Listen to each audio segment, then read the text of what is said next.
16 টাকা 50 50 50 কেনা 50 16 50 50 16 টাকা 50।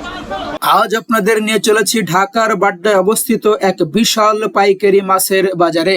এমন একটি বাজার যেখানে বাংলাদেশের বিভিন্ন জেলা থেকে প্রতিদিন ভোরের আগেই ট্রাক ভর্তি তাজা মাছ এসে পৌঁছায়।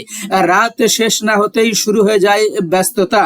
একের পর এক ট্রাক, ঝুড়ি, বরফ আর মাছ নামানোর দৃশ্যে পুরো এলাকা যেন প্রাণ ফিরে পায়। এখানে দেশের নানা প্রান্ত থেকে আসা খুচরা মাছ ব্যবসায়ীরা পাইকারি দামে মাছ কিনে নিয়ে যান নিজেদের এলাকার বাজারে। তাই বলা যায় এই বাজার থেকেই অনেক এলাকার মাছের যাত্রা শুরু হয়। চারদিকে শুধু মাছ আর মাছ, বড় বড় রুই, কাতলা, ভেটকি, বোয়াল, আইড়, পাবদা, শিং, মাগুর, ট্যাংরা, ইলিশ, চিংড়ি, কি নেই এখানে। শুধু বরফে রাখা মাছই নয়, অনেক দোকানে পাবেন একেবারে জীবন্ত মাছও। পানি ভর্তি ট্যাঙ্কে লাফিয়ে বেড়ানো মাছ দেখলেই বোঝা যায় কতটা টাটকা। মাছ বাছাই, দরদাম, ওজন করা, ট্রলি ঠেলে মাছ নিয়ে যাওয়া, সব মিলিয়ে এই বাজার যেন এক আলাদা জগৎ। হাজারো মানুষের পরিশ্রমে প্রতিদিন ভোরবেলা জমে ওঠে এই বিশাল কর্মযজ্ঞ। আপনি যদি টাটকা মাছ ভালোবাসেন কিংবা জানতে চান ভোরের বাজারের আসল চিত্র কেমন, তাহলে এই ভিডিওটি শেষ পর্যন্ত অবশ্যই দেখবেন। চলুন আর দেরি না করে ঢুকে পড়ি ঢাকার বাড্ডায় এই বিশাল পাইকারি মাছের বাজারে। দেখি আজ কি কি মাছ এসেছে, কত দামে বিক্রি হচ্ছে, আর পর্দার আড়ালে চলে কিভাবে এই ব্যস্ত বাজারের গল্প। খালি 300 কেজি 300 হস্তা দিয়ে দিচ্ছে, হস্তা পাবলিক খালি চায়, পাবলিক চায় হস্তা মাল, খালি কেজি 300 এই যে হস্তা খালি হস্তা। ব্যবসার পরিস্থিতি খারাপ। 300 টাকার শিং 220 টাকা দাম করে, 350 টাকার শিং 250 টাকা দাম করে। গুলশা বেচছি 600 টাকার গুলশা, বাজার 500 টাকা কামাই তারি না। এই পরিস্থিতি ব্যবসা আছে।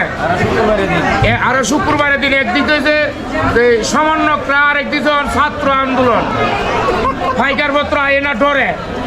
অন্ত আমরা তো ব্যবসা নষ্ট, ধ্বংস। এই পরিস্থিতির ময়দান ভাই আমরা আছি। এই এক আরকদার আগে খাইতো আটার রুটি, অনকা গরুর মাংস দিয়ে খাওয়াও, আরকদারি টিয়া ভাইয়া, অনকা ময়দারটা।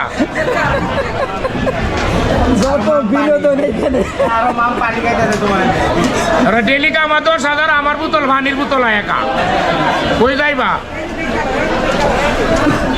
যত বিনোদন এইখানে মাছ নেন। বাজার খারাপ।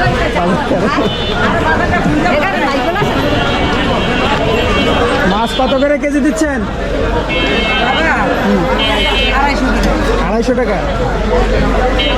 মাছ ভালো, দেখো তাজা মাছ দেখে লইবা, দেখাও একদম টাটকা।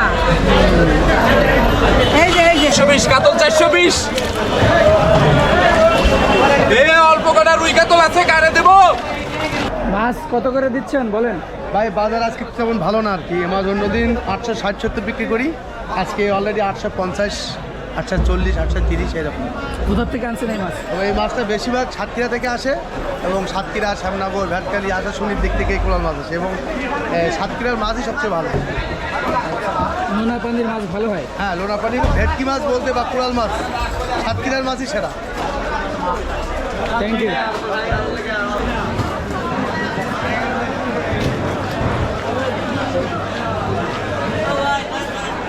এই মাছ কই আপনারা মাছ নেন নাই? মাছ নেন নাই আপনারা? নাকি আরো পরে নিবেন? আমদানি খুবই কম।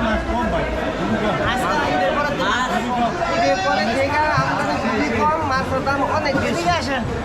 1 কেজি মাছ বানাইতে লাগে 300 টাকা খরচ, পহলা তাইলে দাম পায় 250 টাকা। তাহলে কেমনে মাছ আছে ওটা? 150 টাকা কেজি, 230 টাকা কেজি। এক বস্তা পিঠা ছিল 1200 টাকা, ওয়ানে বিয়ে 5000 টাকা। তা কেমনে মাছ বুঝবো ওটা? মাছ কেমনে আনবো? তাহলে আমরা মাছ কিনতে এটা ফেরত যাই।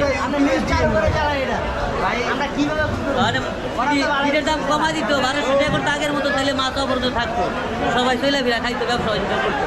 মানে 1200 টাকার বস্তা করতে 5000 টাকা, তাহলে কেমনে মাছ আইবো? বেটারা গতিকে খামার করে না, চাষ করে না, এলে মাছও কমায়। যদি সরকার যদি কমায় দিতে পারে তাহলে আবার মাছ আইব। তাহলে মাছ আইতো না। কেন তো দেশি মাছ নেই, মানুষের মাছ খাইতে পারে না, কিন্তু গরিব মানুষ অনেক গরিব মানুষ খাইতে পারে না। যদি ক্ষীরের দাম কমা দিত তাহলে সবাই খাইতে পারতো।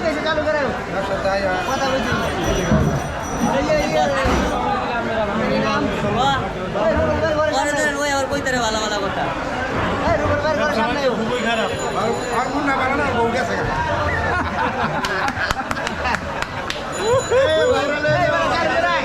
বউ যাইতো না, আজকে ব্যবসা করে না 15 দিন ধরে, 15 দিন ধরে মাছ কিনতো না, খালি ফেরত যায় এলে বউ গেছে